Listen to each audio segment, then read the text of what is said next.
தமிழக முதலமைச்சர் விஜய் தலைநகர் டெல்லிக்கு 2 நாள் பயணமாக சென்றிருக்கிறார். மாலை 4:30 மணியளவில் பிரதமரை சந்திக்க இருப்பதாக தகவல் வெளியாக இருக்கிறது. முதலமைச்சர் விஜய்க்கு தலைமைச் செயலாளர் வரவேற்பு அளித்திருக்கிறார். காவல்துறை அணிவகுப்பு மரியாதையும் நடைபெற்றது. முதலமைச்சர் விஜய் அதை ஏற்றுக்கொண்ட காட்சிகளையும் தற்போது பார்த்துக் கொண்டிருக்கிறோம். மேலும் முதலமைச்சரின் நிகழ்ச்சி நிரல்கள் மற்றும் எந்தெந்த தலைவர்களை சந்திக்க இருக்கிறார் விவரங்களோடு இருக்கிறார் செய்தியாளர் நிரஞ்சன். வணக்கம். தகவல்களை தொடர்ந்து வழங்கலாம். தற்பொழுது தமிழ்நாடு முதல்வர் விஜய் அவர்கள் டெல்லியில் இருக்கக்கூடிய சாணக்கியாபுரி பகுதியில் அமைந்திருக்கக்கூடிய பொதிகை இல்லத்தில் தான், அரசு இல்லம். இந்த இல்லத்தில் தான் அரசு அதிகாரிகளும் சரி, முதல்வர்களும் சரி, அமைச்சர்களும் சரி, அரசு ரீதியிலாக அவர்கள் டெல்லிக்கு பயணம் வந்தார்கள் என்றால் அவர்கள் இங்குதான் தங்குவார்கள். அதுதான் மரபு.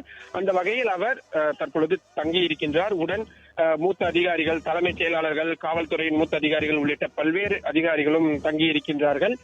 மற்றபடி அவருடைய சந்திப்பு நிரல்களை பொறுத்தவரை 4:30 மணிக்கு அவர் பிரதமர் நரேந்திர மோடியை டெல்லியில் இருக்கக்கூடிய லோக் கல்யாண் மார்கில் அமைந்திருக்கக்கூடிய பிரதமர் நரேந்திர மோடியின் அதிகாரப்பூர்வ இல்லத்தில் அவர் சந்திப்பார் என்ற தகவல் தான் தற்பொழுது உறுதியாகி இருக்கின்றது.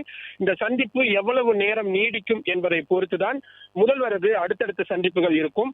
ஆனால் தமிழ்நாடு அரசு சார்பில் அதிகாரப்பூர்வமாக தெரிவிக்கப்பட்டிருப்பது, இன்றைய தினமே அவர் மத்திய உள்துறை அமைச்சர் அமித்ஷா மற்றும் மத்திய நிதித்துறை அமைச்சர் நிர்மலா சீதாராமன் ஆகிய இருவரையும் இன்றைய தினம் சந்திக்க நேரம் என்பது இறுதியாகி இருக்கின்றது. அதற்கு பிறகாக மத்திய நீர்வளத்துறை அமைச்சர், மத்திய விவசாயத்துறை அமைச்சர் ஆகியோரையும் சந்திப்பதற்கான கால அவகாசம் என்பது கோரப்பட்டிருக்கின்றது. மற்ற இந்த 3 சந்திப்புகளும் எவ்வளவு நேரம் நீடிக்கிறது என்பதை பொறுத்துதான் மற்றவர்களை சந்திப்பதற்கான அந்த முடிவு என்பது எடுக்கப்படும். அது மட்டும் இல்லாமல் காங்கிரஸ் கட்சியின் அகில இந்திய தலைவராக இருக்கக்கூடிய மல்லிகார்ஜுன கார்கே, மக்களவை எதிர்க்கட்சி தலைவர் ராகுல் காந்தி, காங்கிரஸ் கட்சியின் நாடாளுமன்ற குழு தலைவர் சோனியா காந்தி ஆகியோரையும் டெல்லியில் வைத்து சந்திக்க முதல்வர் விஜய் அவர்கள் திட்டமிட்டிருக்கின்றார். ஆனால் பிரதமருடனான அந்த சந்திப்பு எவ்வளவு நேரம் போகிறது என்பதை பொறுத்துதான் இந்த சந்திப்பு என்பது இருக்கும். சோனியா காந்தி அவர்களை பொறுத்தவரை அவர் தொடர்ச்சியாக மருத்துவ கண்காணிப்பில் என்பது இருந்து வருகிறார்.